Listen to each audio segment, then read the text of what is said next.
Assalamualaikum warahmatullahi wabarakatuh.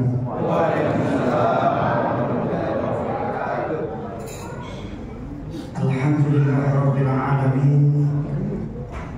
Wassalatu wassalam ala asrafil anbiya'i wal mursalin sayyidina wa maulana Muhammadin wa ala alihi wa sahbihi ajma'in fi kulli lahmatin wa nafasin adadama wa sinahu ilmullah.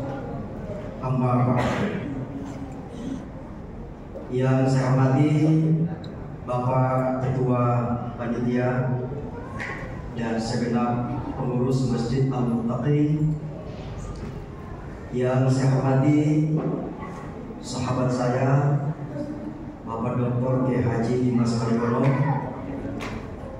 yang saya hormati bapak-bapak tokoh pemerintahan, tokoh agama, tokoh masyarakat, yang maaf tidak bisa saya sebutkan satu persatu. Ada sahabat saya Al-Ustaz Najib Muhammadun, imam dari Masjid Raya Kebarukan beserta rombongan. Bapak Ibu hadirin wal hadirat yang sama-sama saya hormati, terutama anak-anakku yang hadir pada saat ini. Saya doakan semoga hidupnya bahagia. Amin. Karena saya yakin semua yang hadir pada siang hari ini ingin hidupnya bahagia. Amin. Dan memang apapun yang dilakukan pada manusia itu tujuannya adalah untuk merasakan kebahagiaan. Seorang petani mencangkul di sawah, tujuannya adalah untuk merasakan kebahagiaan. Seorang nelayan menangkap ikan di laut, tujuannya adalah untuk merasakan kebahagiaan. Seorang hamba melakukan ibadah, tujuannya adalah untuk merasakan kebahagiaan. Termasuk saat ini kita memperingati Maulid Nabi besar Muhammad SAW, tujuannya adalah untuk merasakan kebahagiaan. Benar apa benar? Benar.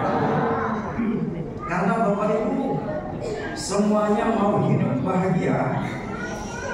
Saya mohon Bapak Ibu memilih satu jawaban yang paling tepat di antara tiga pilihan jawaban berikut. Apakah Bapak Ibu memilih A, B, atau C? Boleh? Boleh. Apakah Ibu Bapak memilih A, bahagia di dunia, sengsara di akhirat? Mau tidak? Tidak mau. Atau memilih B, sengsara di dunia, bahagia di akhirat? Tidak mau juga. Kalau begitu pilihannya adalah C. C-nya adalah sengsara di dunia, sengsara di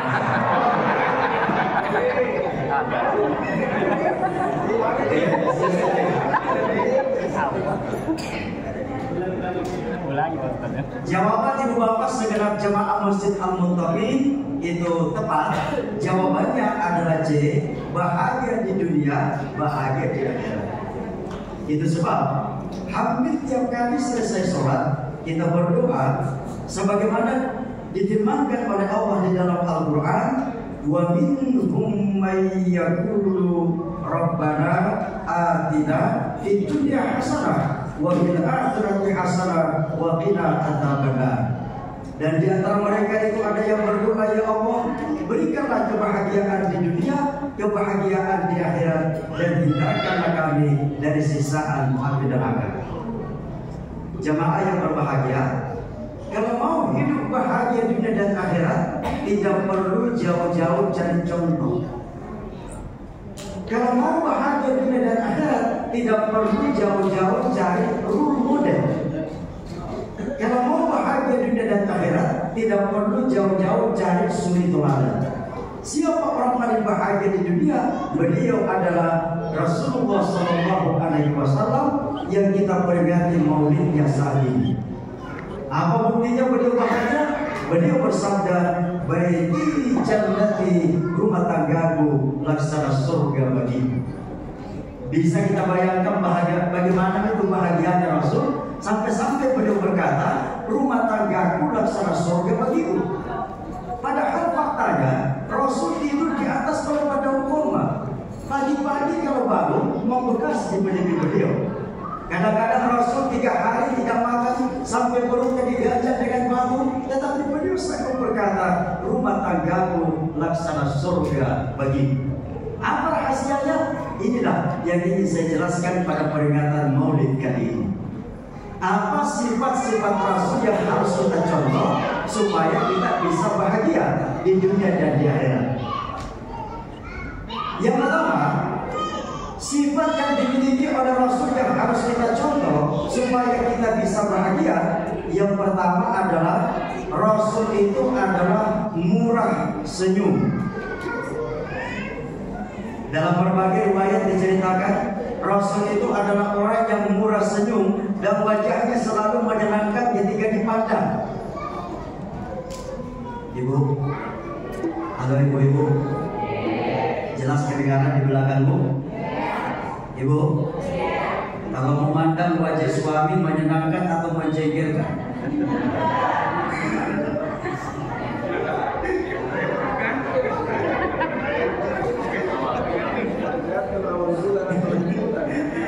Kata Pak Ketua Panitia Pak Dokter, tergantung tanggalnya Pak Ustaz. Kalau tanggal muda menyenangkan, kalau tanggal tua menjengkelkan.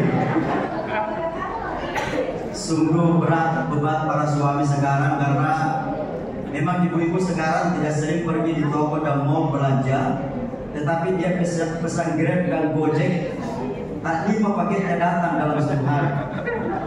Sebentar-sebentar ada misalnya orang berteriak di depan pintu, paket. Yang buka pintu suaminya, tukang Gojeknya bertanya, bapak suaminya? Dia bilang bukan.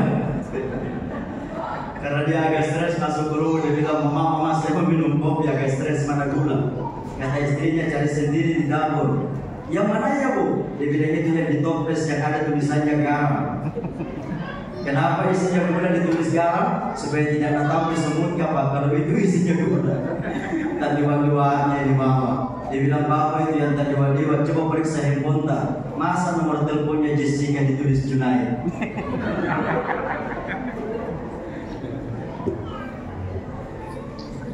Secara ilmiah telah dibuktikan bahwa ternyata di dalam tubuh manusia itu ada 2 jenis hormon. Ada hormon kebahagiaan seperti endorfin dan serotonin, dan ada hormon kesengsaraan seperti kortisol dan adrenalin. Orang yang murah senyum itu ternyata menyuburkan hormon-hormon kebahagiaan dalam dirinya. Bahkan wajah yang murah senyum itu adalah penarik rezeki. Ibu, kalau beli di pasar beli sayur, penjual pertama tersenyum, penjual kedua cemberut, ibu pilih beli di mana? Ibu pilih beli sama penjual sayur yang tersenyum. Jadi wajah itu adalah penarik rezeki. Itu sebab orang Cina punya filosofi dagang, jangan berdagang kalau tidak bisa senyum. Makanya orang Cina berdagang hebat-hebat, sukses, berhasil. Kenapa? Mengamalkan salah satu sunnah Rasul, yaitu murah senyum dan wajah selalu menyenangkan ketika dipandang. Tapi jangan senyum terus. Ada kalanya tersenyum, ada kalanya kita perlu menangis. Bapak-bapak mohon maaf, saya baca salah satu hasil riset ilmiah.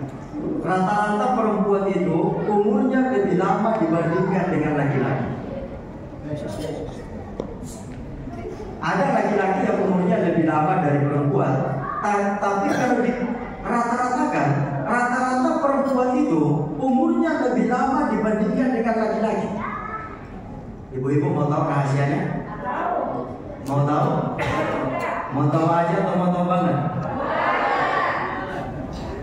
Rahasianya karena perempuan suka menangis. Jangan pandang enteng itu menangis, Pak. Ternyata menangis itu ada 3 benefitnya, ada 3 manfaatnya. Manfaat menangis yang pertama adalah air mata yang keluar adalah toksin beracun dari dalam tubuh kita.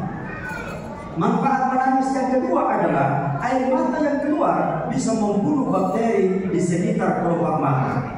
Itu sebab di pagi hari bangun tidur ada air mata, orang Makassar bilang cicak.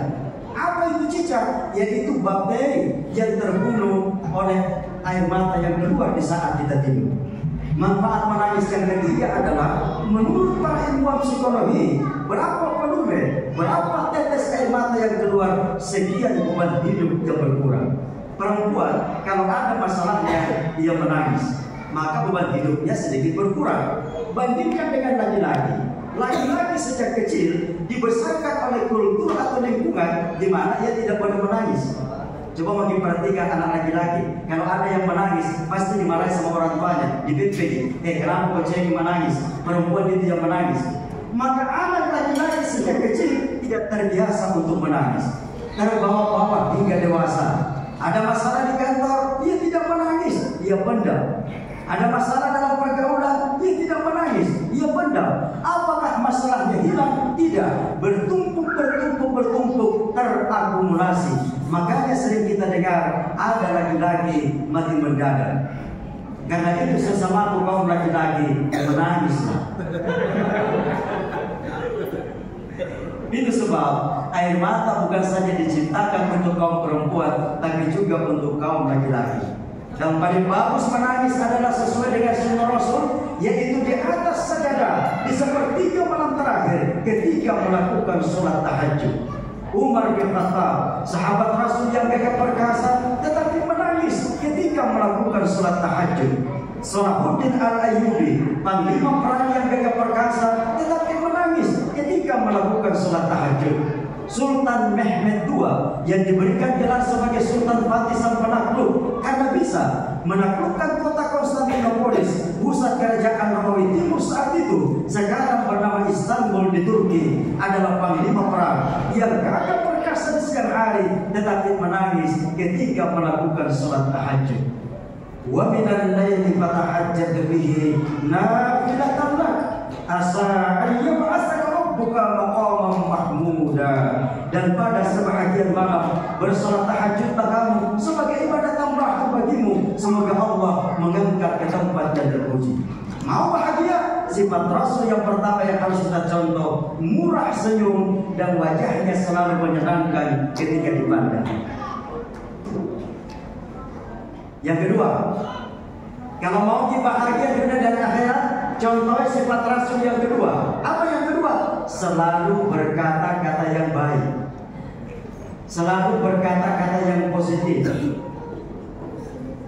Rasul memilih diksi pilihan kata yang tepat, yang baik ketika memanggil istrinya dengan panggilan ya Humairah, wahai yang kemerah-merahan. Kebetulan istri Rasul kulitnya putih kemerah-merahan, sehingga beliau panggil dengan diksi pilihan kata yang sangat spesial, ya Humairah, wahai yang kemerah-merahan. Beda suami sebagian sekarang, mentang-mentang istrinya hitam, kalau dia panggil sabana jadi juga.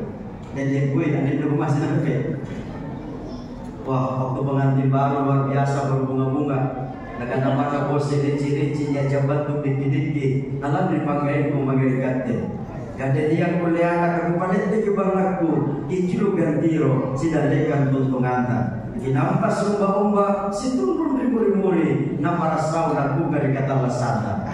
Dia tambah lagi. Tidak berapa gadis kudu utara akan kutunggu jandamu di selatan.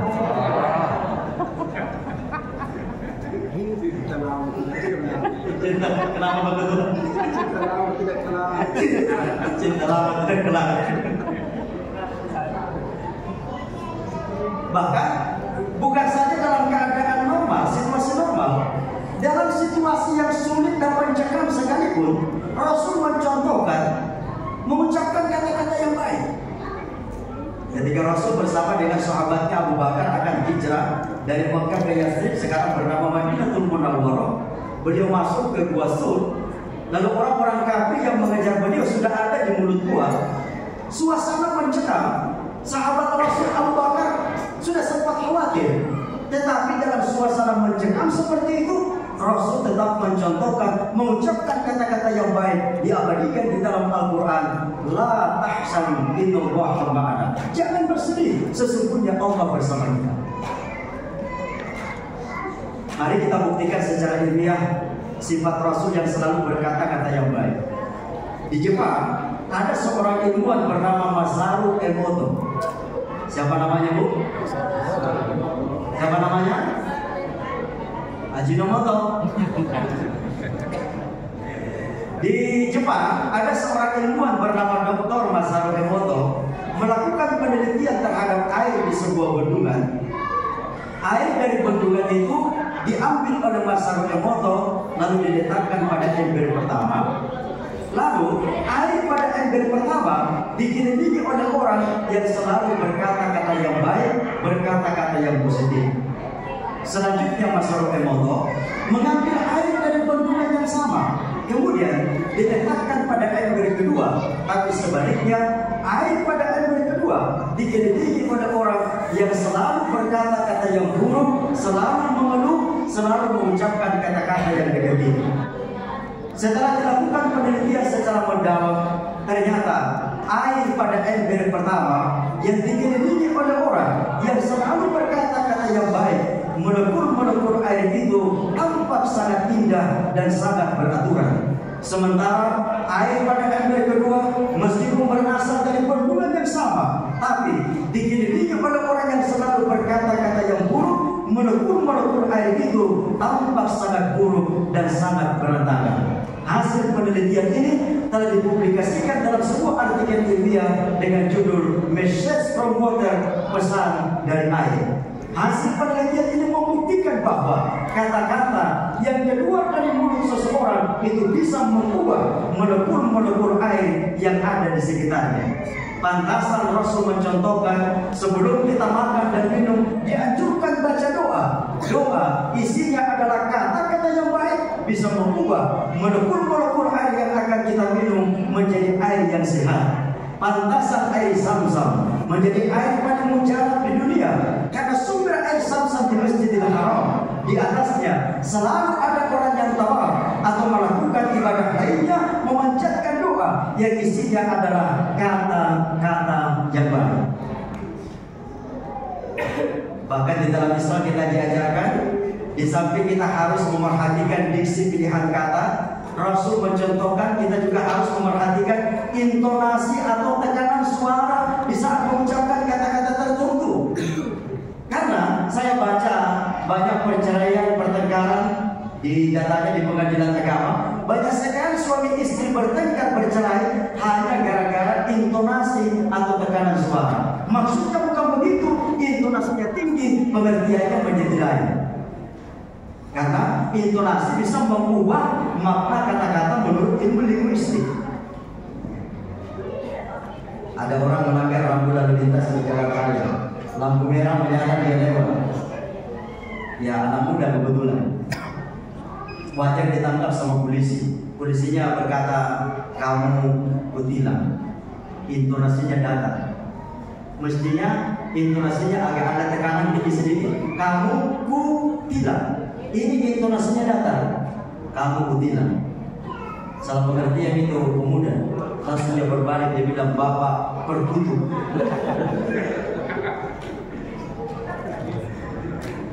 Bandingkan dengan dua kalimat berikut yang akan saya ucapkan dengan intonasi yang berbeda. Kalimat pertama, menurut saya sedang makan jambu monyet. Intonasinya datar.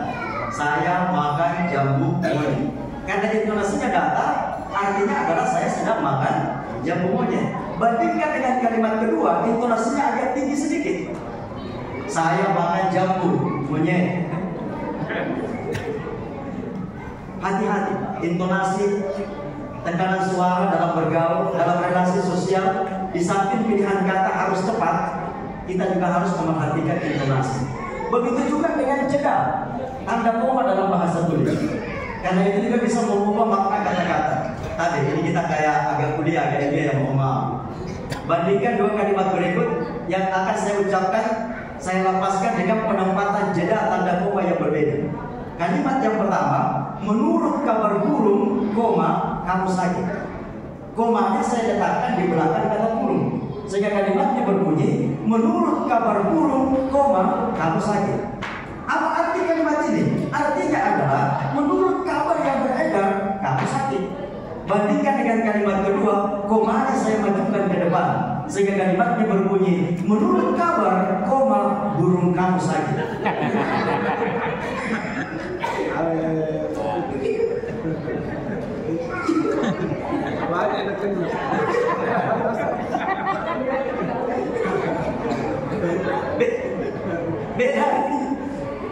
Beda. Ada seorang alumni Fakultas Kedokteran, ambil spesialis dokter gigi. Dia buka praktek di daerah Sulawesi Barat, Mamuju, namanya Pasanggayu. Di depan tempat prakteknya Pak, dia pasang papan info. Awalnya pakai koma, kena air hujan rumahnya hilang, sehingga tertulis buka praktek cabut gigi Pasanggayu. Tidak ada orang musik karena dicabut giginya dipasang kayu.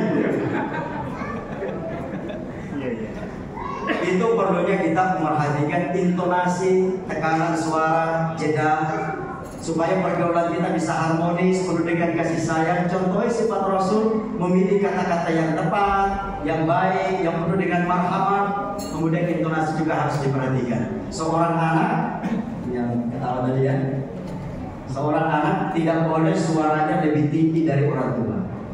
Benar kan? Benar. Seorang murid suaranya tidak boleh lebih tinggi dari guru. Benar? Seorang istri tidak boleh suaranya lebih keras dari suami. Benar Bu? Itu mana suara?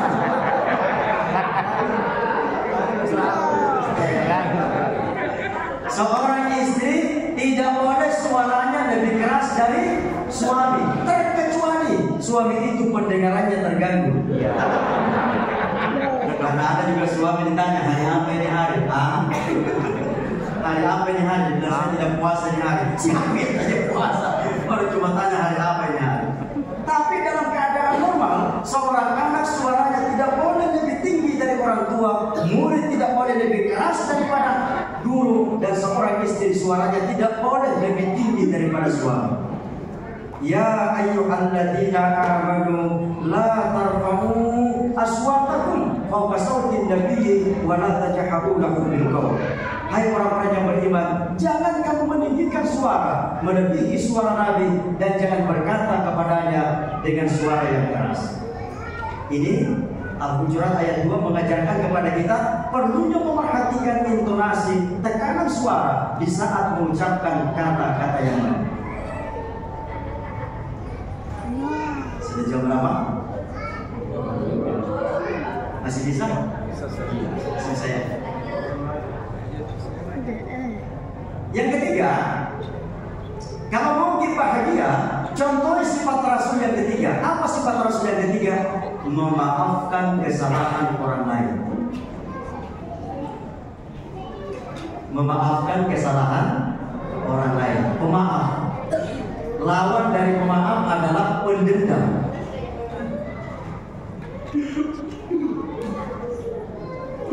Ibu, kalau sebentar tadi Pak Ketua kan mengumumkan, saya ini kita akan makan sapi, akan makan daging sapi dengan berbagai menu tentunya. Nah kalau esok ibu-ibu ditawari makan siang oleh seseorang, ibu-ibu tahu makanan itu mengandung racun, mau makan tidak? Kenapa tidak mau? Ada racunnya. Kalau makanan beracun di mana? Kenapa? Ya, bisa mati. Ada ibu bapak, maafkan kejadian itu. Banyak orang yang tidak mau memasukkan ke dalam perutnya makanan beracun, takut sakit, takut mati, tetapi justru setiap hari ia memasukkan perasaan-perasaan beracun ke dalam hatinya. Saya ulangi supaya lancar tadi kita siang ini. Banyak orang di antara kita tidak mau memakan makanan beracun, tidak mau memasukkan ke dalam perutnya makanan beracun, takut sakit, takut meninggal, tapi justru setiap hari ia memasukkan perasaan beracun ke dalam hatinya. Manakah di antara dendam.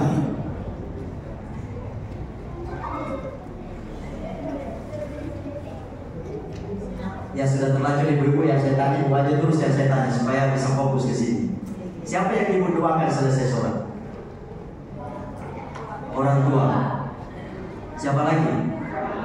Suami. Di kamar lagi di bulan ini. Suami. Siapa lagi? Anak. Bapak Ibu, saya mohon maaf dari ujung kaki kita sampai ujung rambut kita. Sekali lagi saya mohon maaf dari ujung kaki sampai ujung rambut kita. Kalau selesai sholat, Bapak Ibu berdoa untuk orang tua itu tidak istimewa.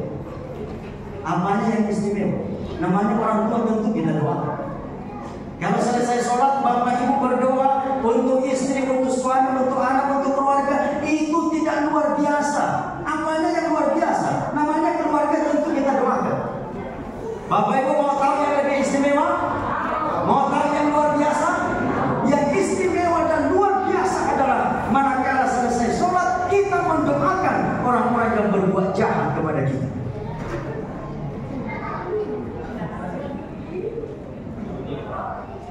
Apakah saya siang ini mengada-ada? Rasul yang contohkan. Ketika Rasul datang ke Taif untuk menyampaikan dakwah, beliau dilempari dengan kotoran-kotoran binatang dan potongan-potongan besi sampai kepala beliau berdarah, mengalir darahnya sampai ke ujung kakinya. Beliau masuk ke dalam sebuah kebun, masih juga tetap dikejar oleh orang-orang kafir. Saat itu datang malaikat Jibril menawarkan jasa Muhammad, kalau engkau mau orang-orang yang telah melempari kamu ini bunuh Muhammad, bisa saya angkat, saya bisa timpakan kepada mereka. Kata Rasul, jangan Jibril. Tapi mereka telah menyakiti engkau Muhammad, telah membuat kepalamu berdarah Muhammad. Tidak apa-apa ya Jibril. Lalu apa yang akan kamu lakukan Muhammad? Yang akan saya lakukan adalah mendoakan mereka. Dan doa Rasul sungguh amat mulia, terekam dalam sejarah. Allahumma hdi qaumi fa innahum la ya'lamun. Tuhanku, berikan petunjuk kepada mereka. Mereka tidak tahu kalau saya membawa kebenaran. Pagi-pagi Rasul buka pintu rumah, ada yang menaruh kotoran binatang. Dendam ke Rasul? Tidak, beliau pindah. Hari kedua beliau buka pintu rumah, ada lagi yang menaruh kotoran binatang di depan pintu. Dendam ke Rasul? Tidak, beliau pindahkan. Hari ketiga beliau buka pintu rumah, sudah tidak ada kotoran binatang. Rasul bertanya, mana gerangan langganan saya yang sering menaruh kotoran binatang di depan pintu rumah saya? Orang-orang menjawab, sakit ya Rasul. Apa yang dilakukan oleh beliau? Beliau menjadi orang pertama yang datang menjenguk. Ketika Rasul wafat, ada seorang nenek Yahudi di Madinah, didatangi oleh Abu Bakar, disuapi makanan. Makanannya sampai keluar dari mulutnya, terus Abu Bakar agak kasar mendorong ke dalam mulut nenek Yahudi tersebut. Lalu nenek Yahudi itu berkata, kenapa caramu menyuapi saya hari ini agak kasar? Tidak sama dengan waktu-waktu sebelumnya kau datang menyuapi saya. Kebetulan si nenek itu sudah buta. Kau datang menyuapi saya dengan penuh kasih sayang, dengan penuh kelembutan. Kenapa hari ini berbeda caramu menyuapi saya agak kasar? Ada apa? Abu Bakar tidak bisa menahan tangisnya. Dia menjawab, karena yang menyuapi hari ini adalah orang yang berbeda yang menyuapi nenek selama ini. Kemana orang itu? Orang itu telah wafat, telah meninggal. Wah, saya mau mengucapkan terima kasih. Siapakah dia? Saya ingin mengucapkan terima kasih. Abu Bakar semakin meneteskan air mata dan menjawab, yang menyuapi nenek selama ini adalah Muhammad. Muhammad yang mana? Muhammad yang pernah saya ludahi? Iya. Muhammad yang pernah saya caci maki? Iya. Sejak saat itu si nenek Yahudi masuk Islam karena kelembutan kasih sayang yang telah dicontohkan oleh Rasul. Kasihan sekali itu orang yang berdendam, ibu. Kemana-mana pergi kayak bawa beban berat. Tanggalkan beban berat itu dengan memaafkan dan mendoakan orang yang berbuat salah kepada kita. Kasihan orang yang berdendam, tidur tidak nyenyak, makan tidak enak, bolak-balik gelisah. Dia habiskan waktunya untuk memikirkan orang yang berbuat jahat kepada dirinya. Padahal mungkin orang yang sedang dia pikirkan sedang bersiul-siul di kamar mandi atau sedang bercengkrama dengan keluarga. Mau bahagia? Tanggalkan sifat dendam. Rasul bisa bahagia karena urat saraf dendamnya sudah putus.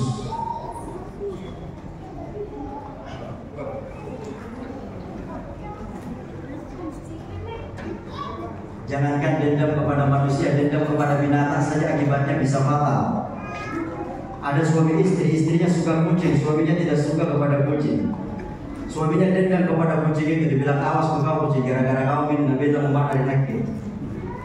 Jam 12 malam istrinya tidur, dia ambil kucing kesayangan istrinya, dia buang di tempat sampah. Apa yang terjadi? Suaminya belum sampai di rumah, kucingnya sudah sampai duluan di depan pintu. Kan biasa begitu kucing, kamu pun ada dia lagi di pamela kaloroa, dia orang yang dibantu di bala. Sakit dendamnya, dia bilang tunggu besok malam puncak pembalasan. Besok malam istrinya tidur, dia ambil lagi ke kucing kesayangan istrinya. Dia bawa ke tempat sampah yang paling jauh, masuk lorong, keluar lorong, tempatnya remang-remang. Dalam hati suaminya berkata, jangan bercinta, pasti kamu sudah tidak tahu jalan 6 bulan. Kalau kamu pulang ke rumah pasti kamu nyasar. Dia buang kucing itu di tempat sampah yang paling jauh. Apa yang terjadi? 3 jam kemudian dia telepon istrinya di rumah. Dia bilang, mama, ada di kucing kesayangan tak? Dia bilang istrinya di rumah ada je pak. Ini di depan gue. Kenapa kak? Dia bilang tolong pak saya ditanya mana jalan 6 bulan karena saya lagi nyasar sekarang.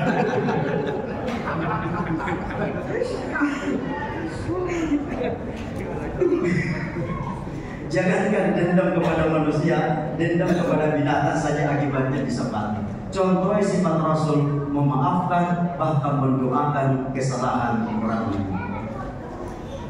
Jadi lewat peristiwa ini Rasul ingin mengajarkan kepada kita tentang apa yang disebut dengan positive feeling, perasaan yang positif. Karena tidak ada seorang pun yang bisa menyakiti kita tanpa seisi diri kita sendiri. Jadi kalau kita sakit hati, itu karena kita mengizinkan orang lain menyakiti hati kita. Tapi Pak, pernah kita menuju ke suatu tempat, kesananya terasa jauh, pulangnya terasa dekat. Lalu, sering berdoa ya. Tentu masalah. Saya kira Pak Ketua BPD juga. Sering menuju ke suatu tempat, kesananya terasa jauh, pulangnya terasa dekat. Apa yang ingin saya buktikan? Ternyata jarak suatu tempat, jauh dekatnya suatu lokasi, bukan saja bisa diukur dengan kilometer, tapi juga bisa diukur dengan perasaan. Makanya ada ibu-ibu pulang kampung dari West, tidak sama sopirnya. Pak sopir, pada saja dulu sebentar, kalau mau bawa hajat besar. Dia bilang sopirnya perasaan tadi dulu, tahan-tahan bagi dulu. Jalan itu busnya. Tidak lama kemudian giliran sopirnya berteriak dari depan. Siapa itu yang bawa angin di belakang? Nah bilang itu ibu-ibu keperasaan tadi itu pas sopir jalan berisah. Ala inna fil jasadi mudghah idza saluhat saluhal jasadu kullu wa idza fasadal jasadu kullu ala wahiyal qalb. Ingatlah kata Rasul, dalam tubuh manusia ada segumpal daging. Kalau ia baik, baiklah seluruhnya. Kalau ia rusak, rusaklah seluruhnya. Ingat segumpal daging itu adalah hati. Jangan kotori hati kita dengan perasaan-perasaan beracun. Di antaranya adalah dendam. Sudah berapa itu Bapak? Sifat Rasul? 3. Sudah? 3. Yang keempat, sifat Rasul yang harus kita contoh supaya kita bisa hidup bahagia adalah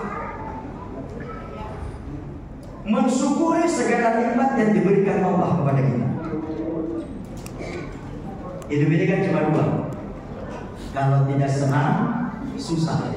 Kalau tidak susah, senang. Ayo mari kita ulang supaya nancap kajiannya siang ini. Kalau tidak senang, kalau tidak susah, sekali lagi Allah itu ganjil dan suka yang ganjil-ganjil. Makanya kalau menikah jangan puas, ada 3. Ganjil. Cuma wacana betul-betul. Hidup kita cuma 2, kalau tidak senang, kalau tidak susah, senang. urusan orang-orang beriman ini kata Rasul? Karena kalau mereka senang bersyukur, kalau mereka susah bersabar. Jadi kalau mau bahagia, rumusnya sangat sederhana. Kalau mendapatkan kesenangan bersyukurlah, kalau mendapatkan kesusahan bersabarlah. Jangan rakus. Ibu, halo ibu-ibu. Apakah ada orang yang banyak uangnya tapi tidak bahagia? Ada tidak? Sedikit atau banyak? Banyak. Iya Pak ya. Banyak orang yang banyak uangnya tapi tidak bahagia. Yang tidak bahagia karena tidak banyak uangnya lebih banyak lagi.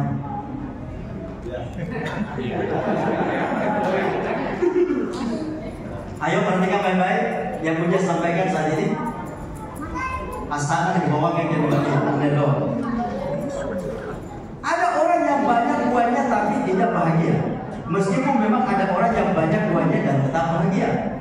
Tetapi ada pun tahu orang tidak banyak uangnya dan bisa bahagia. Meskipun memang ada orang yang tidak banyak uangnya dan tidak bahagia. Jadi yang membuat orang bahagia bukan uang. Buktinya orang yang memiliki banyak uang di antara mereka ada yang bahagia, ada yang tidak bahagia. Orang yang tidak memiliki banyak uang di antara mereka ada yang bahagia, ada yang tidak bahagia. Kalau begitu bukan uang yang membuat orang bahagia. Apa yang membuat orang bahagia? Yang membuat orang bahagia adalah mindset, pola pikir, cara pandang terhadap uang yang kita miliki. Meskipun uangnya banyak, tetapi berpikirnya kurang, maka dia adalah orang-orang yang miskin. Meskipun uangnya tidak terlalu banyak, tetapi mengikuti sifat Rasul yaitu qanaah dan bersyukur dengan apa yang dimiliki, maka dia adalah orang-orang yang kaya. Makanya orang Bugis Makassar berkata, happiness is not determined by money, but happiness determined by philosophy. Apa artinya nenek?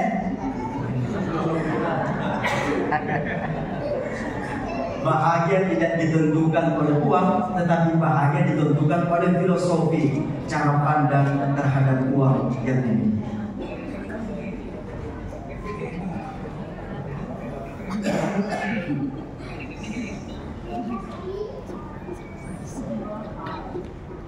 Ini saya lagi Zoom juga karena ada acara bersama berlangsung secara online.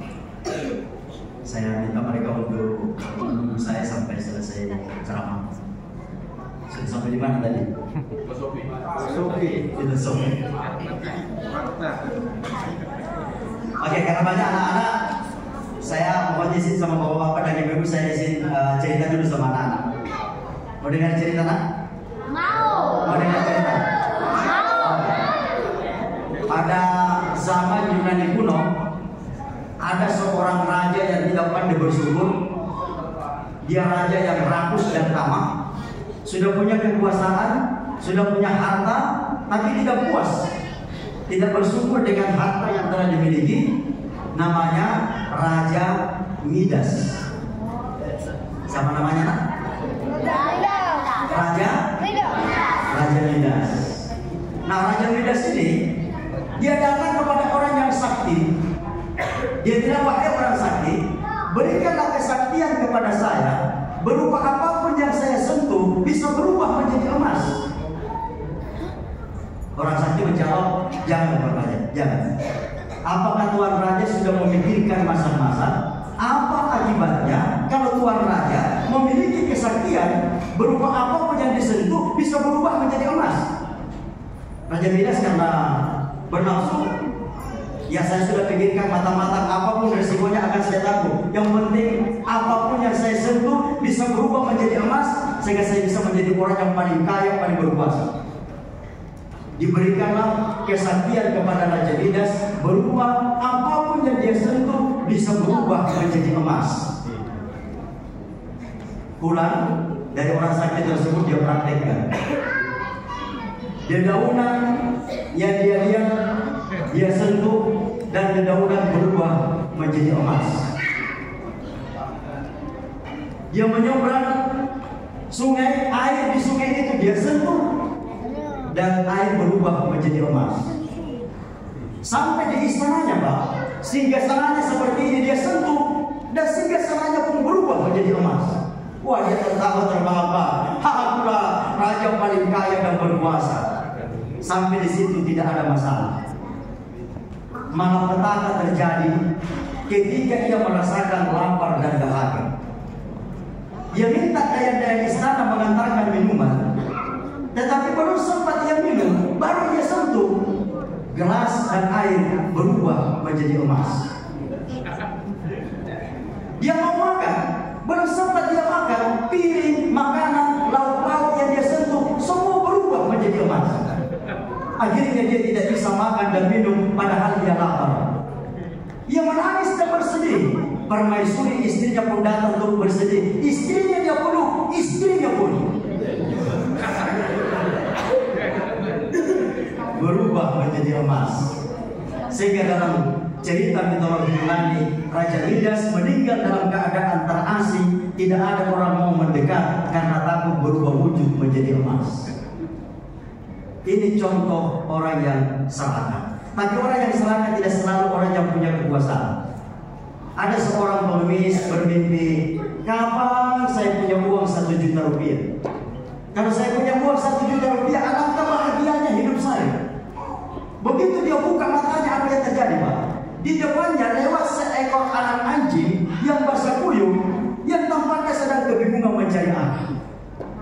Setelah menengok ke kiri dan ke kanan, tidak ada pemiliknya. Sang pengemis dia bawalah anak anjing itu ke gubuknya di pinggiran kota. Esok hari seperti biasa, dia kembali mengemis di tengah kota dan dia mendapati pengumuman terpampang di pusat kota. Apa isi pengumumannya? Barang siapa yang menemukan anak anjing saya dengan ciri-ciri sebagai berikut, bla bla bla, persis seperti anak anjing yang dia tolong, maka saya pemiliknya akan memberikan imbalan uang sebesar 1 juta rupiah. Ternyata memiliki uang 1 juta rupiah bukan mimpi. Sebentar lagi jadi kenyataan. Kalau anak anjing ini saya kembalikan, pemiliknya akan berikan hadiah 1 juta rupiah. Kembalikan tidak, kembalikan tidak, kembalikan tidak. Jangan dulu saya kembalikan deh. Siapa tahu besok imbalannya semakin naik.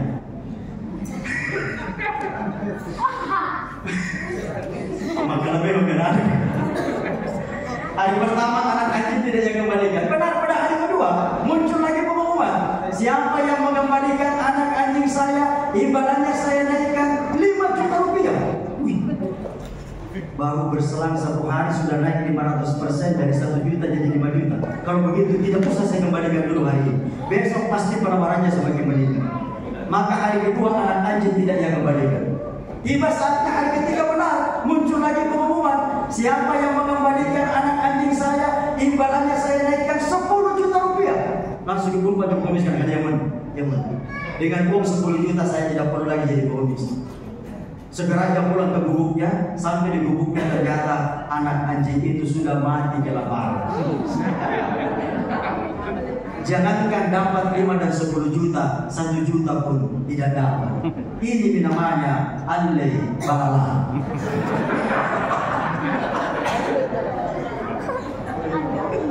Alimwa, alunasem.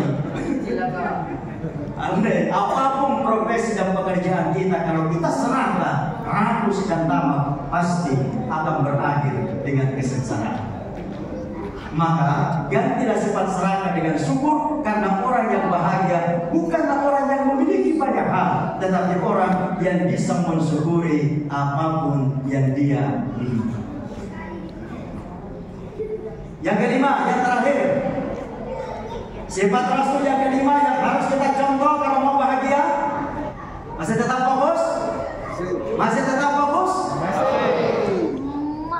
Sifat Rasul yang kelima yang harus kita contoh kalau kita mau bahagia adalah rajin berolahraga secara rutin. Wah, apa hubungannya olahraga dengan Rasul yang bahagia? Oke? Diriwayatkan Rasul selesai sholat subuh kasih takbir, sering sekali jogging bersama dengan istrinya, sampai diriwayatkan pernah sengaja mengalah sama istrinya Siti Aisyah, sampai Aisyah itu sudah merasa senang dan bangga bisa mengenalkan Rasul. Padahal sengaja mengalah karena ini memberikan kebahagiaan kepada istri. Tapi poinnya adalah Rasul selesai sholat subuh, taklim, yaitu jogging, olahraga di pagi hari. Mari kita buktikan secara ilmiah. Boleh? Masih bisa fokus? Oke. Ada seorang nelayan di Jepang. Setiap kali menangkap ikan di laut, dia ingin supaya ikan hasil tangkapannya hidup sampai di darat, supaya fresh, supaya segar. Maka yang dia lakukan adalah di atas perahunya, di atas kapalnya, dia siapkan kolam kecil. Lalu ikan hasil tangkapannya dia masukkan ke dalam kolam kecil tersebut dengan harapan ikannya hidup sampai di darat. Ternyata pada hari pertama sampai di darat ikannya mati. Ikannya mati. Pada hari kedua dia cari ide bagaimana caranya supaya ikannya bisa hidup. Maka dia tetap menyiapkan kolam kecil di atas kapalnya. Lalu ikan hasil tangkapannya dia masukkan ke dalam kolam tersebut. Tetapi yang berbeda pada hari kedua adalah di samping ia memasukkan ikan hasil tangkapannya, ia memasukkan anak ikan hiu pada kolam tersebut. Apa yang terjadi? Ikan hasil tangkapannya tidak bisa berdiam di dalam kolam karena pasti akan diterkam oleh anak ikan hiu. Maka ikan hasil tangkapannya bergerak, selalu bergerak, selalu bergerak. Hari kedua sampai di darat ikannya hidup. Jadi Bapak Ibu, kalau mau eksis tetap hidup, survive, awet muda, bergeraklah. Itu sebabnya sholat adalah gerakan, tawaf adalah gerakan, sa'i adalah gerakan, melontar jumroh adalah gerakan. Bahkan ibu bapak mohon maaf, tidak bisa terlahir ke dalam dunia kalau ayah dan ibunya dulu tidak bergerak.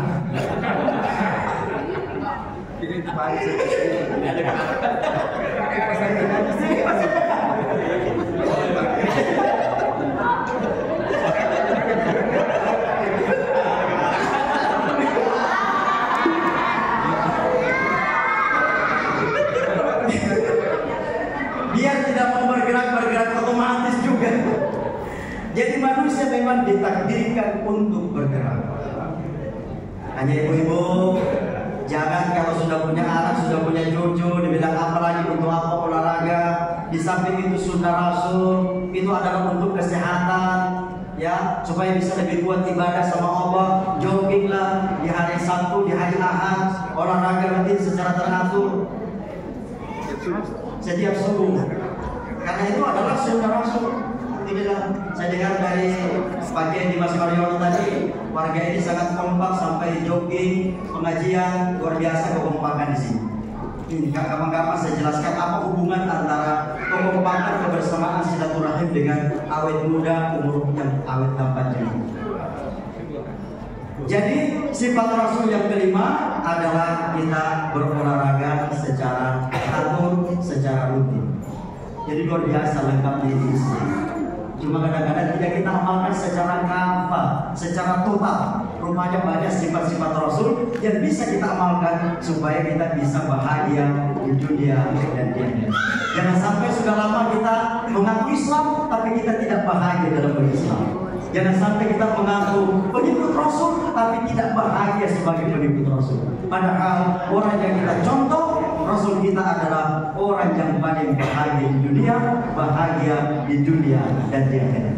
Semoga materi siang hari ini bisa menjadikan kita bisa mencontoh sifat-sifat Rasul sehingga kita bisa bahagia dunia dan akhirat.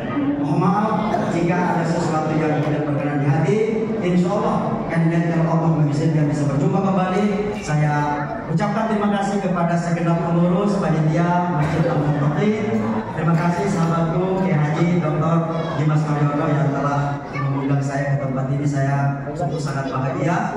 Terus terang dengan Pak Kiai ini, saya justru lebih sering ketemu di Saudi daripada di Makassar. Alhamdulillah saya bisa bersilaturahim. Dan ini adalah pertama kalinya saya ke rumah beliau yang ada di sini. Terima kasih. Mohon maaf. Saya akhiri. Wassalamualaikum warahmatullahi wabarakatuh.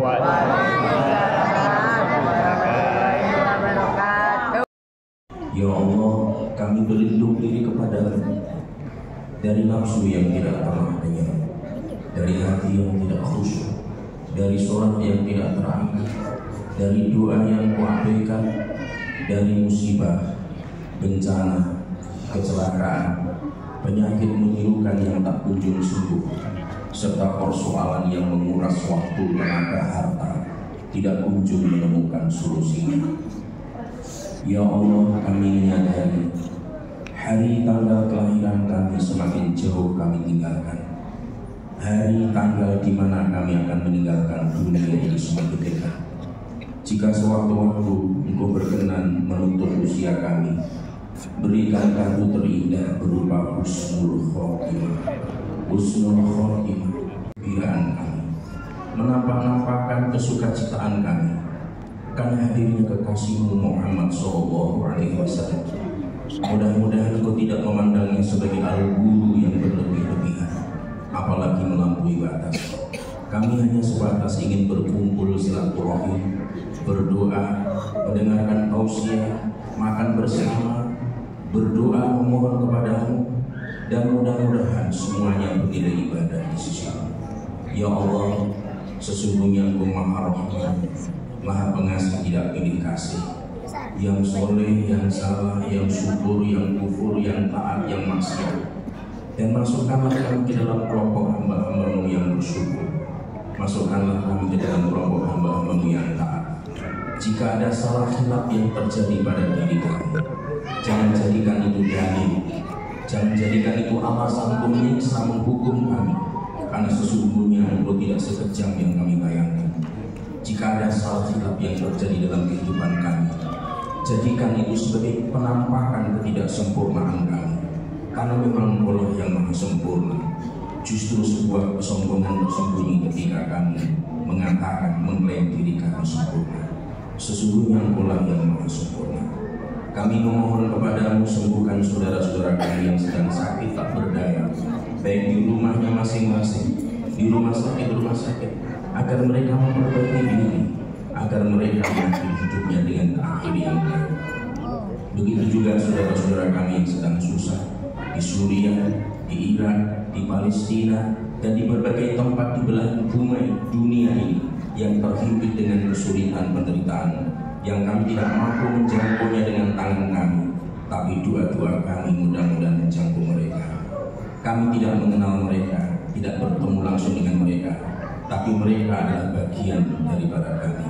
Jadikan dan tumbuhkan cinta dalam kolbu ini kepada siapapun orang mukmin dalam berbagai macam perbedaan dan keragaman, sebagaimana yang telah mempraktikkan junjungan kami Nabi besar Muhammad Rasulullah SAW.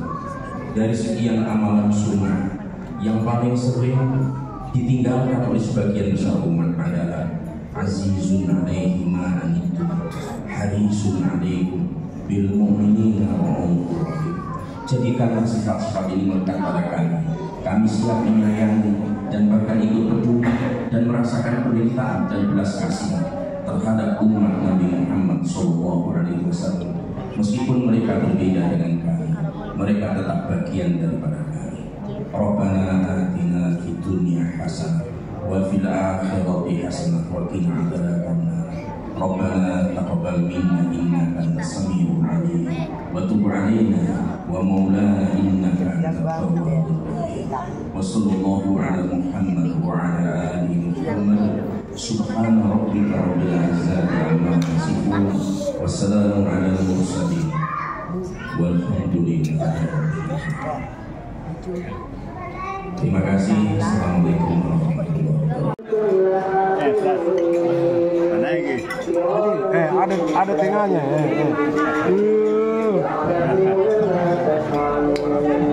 Jadikan obat. Kikirnya pasannya.